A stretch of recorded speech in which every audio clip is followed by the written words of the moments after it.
What is potentially the greatest conspiracy theory of all time? You guessed it, the JFK assassination.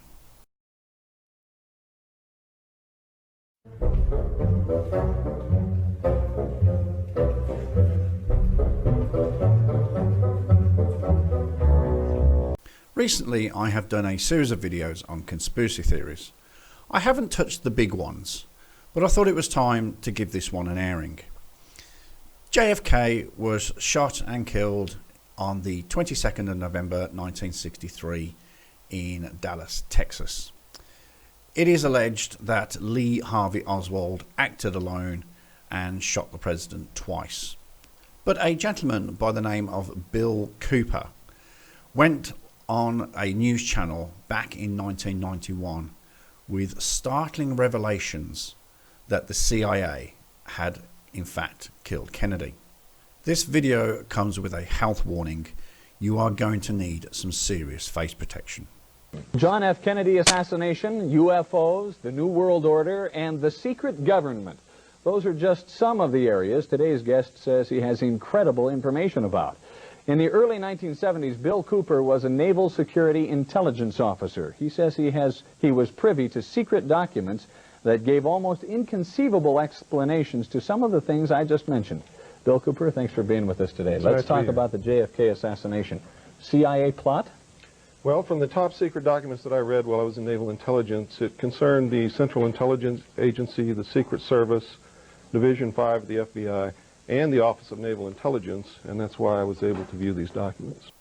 Milton William Cooper, or better known as Bill Cooper, claims by his own information that he served in the United States Navy, the United States Air Force, and Naval Intelligence. However, public records only show that Bill Cooper served as an E5 sergeant or petty officer second class in the Navy. He would have not had anywhere near the clearance to view top secret documents.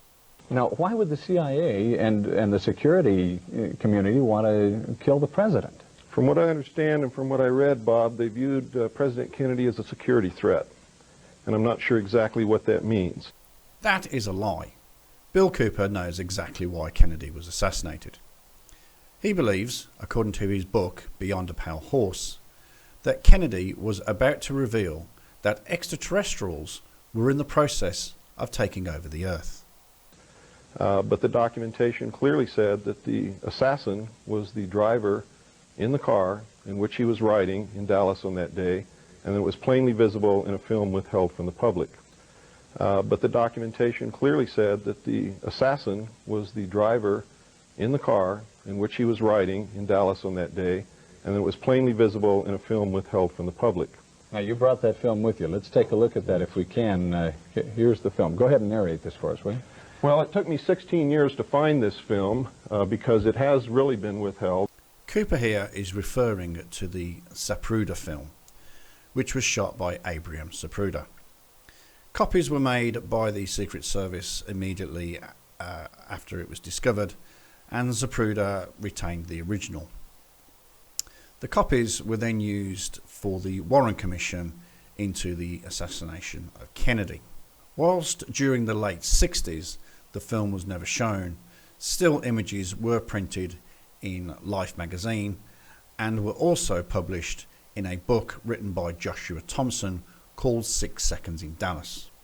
The film was eventually broadcasted on a late night TV show called Underground News with Chuck Collins in 1970 on WSNS-TV in Chicago. Around the same time, it was also aired on channels in Philadelphia, Detroit, Kansas City, and St. Louis. So therefore, it was never really held from the public. And what you're seeing here is the motorcade on Elm Street passing in front of the book depository building. Kennedy has been shot in the throat, and Jacqueline is pulling him toward her, trying to comfort him, and she's in shock. At this time, you see the driver turn around with a pistol in his left hand, firing over his right shoulder, and shoots the president directly in the head. Here's a repeat of it, yeah. The weapon, watch the driver, his name is William Greer. He was, in fact, a Secret Service agent. The weapon is an electrically operated, gas-powered assassination pistol built especially for the Central Intelligence Agency. You don't see any puff of smoke from... That's correct. Because what you think is a pistol there in the right-hand corner, lower right-hand corner. That's correct. It is. Why is that? Well, it's an air-operated pistol. It's pneumatic. I have watched that clip many, many times, and absolutely nowhere can it be seen that Greer is actually turning and pointing a weapon. Cooper actually claims that the weapon that Greer was holding is a gas-powered device that was developed by aliens from the Trilateral Commission. I did warn you about face protection. It gets worse. And it actually fired an exploding pellet which injected shellfish toxin into the president's brain, so that if the actual explosion of the pellet itself did not kill him, the toxin would. Now, did you read all of this Yes. in the documents? Yes, and that's why his brain was switched for another brain in transit between Parkland Hospital in Dallas and Bethesda Naval Hospital in Washington, D.C. Now, what about Oswald? Oswald was a patsy. We have a photograph of him actually standing in front of the book depository building in the doorway watching the motorcade as it goes by. That is Lee Harvey Oswald. I'm sorry, I'm allergic to bullshit. There. You can look at his clothing, and you can see in a following picture, I don't know if they're going to show it here, but we also have photographs of him when he was under arrest. Yeah, we don't have that, but I have seen that photograph, and they do look quite similar. The clothing is very absolutely. similar. Apart from the fact that that could be absolutely any Tom, Dick or Harry standing in that doorway, I'm pretty certain, and I'm no expert, that the clothes do not match. Here is an image of Oswald being escorted by the police after being arrested. Now that is a dark shirt over a white t-shirt. So if we go back to the other image, again, I'm no expert, but I would suggest that that is a white shirt over a dark shirt. I don't know. What do you think? We've also done body measurement proportion comparison analysis between the two photographs, and there's no doubt it's Lee Harvey Oswald. This is incredible. What's incredible is that I did not know they had the technology back in 1991 to do that. Why isn't it that the CIA has silenced you? Why haven't they silenced you? Well, that's a good question. I don't think they want a martyr on their hands. Martyrs create political movements. And what I did is literally within a 24-hour period, I prepared a $27,000 mailing. That's what it cost me personally to mail this information all over the world and the United States. And so they're faced with a dilemma. Do they allow me to speak and allow people to doubt what I'm saying, or do they do something overt toward me to silence me and thus verify that everything that I have said is true? Personally, I think that the CIA may have just thrown their heads back and laughed. Now, what about Jackie Kennedy? She was in the car with the president right there, and we saw her later in that film trying to get out of the car. Yeah. Why hasn't she said something? Well, it's obvious. You have to understand that the Secret Service was a participant in the plot to assassinate the president. Wrong. She saw William Greer shoot her husband.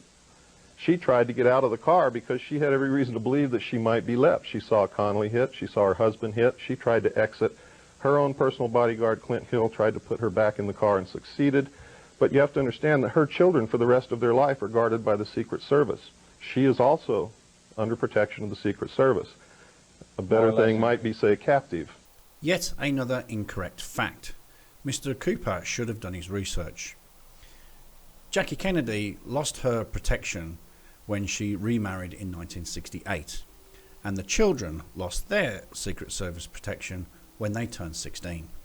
You might say. You have a seminar coming up on Saturday at Taylorsville High School Auditorium. All the tickets are available at all Smith Tix locations. But you'll talk about this, and you'll talk about a bunch of other things. Many other things. Saturday, 11 a.m. All right. Bill Cooper, thanks for being with us. We appreciate it. Thank you. So even as far back as 1991, these people, all they wanted to do was cash in.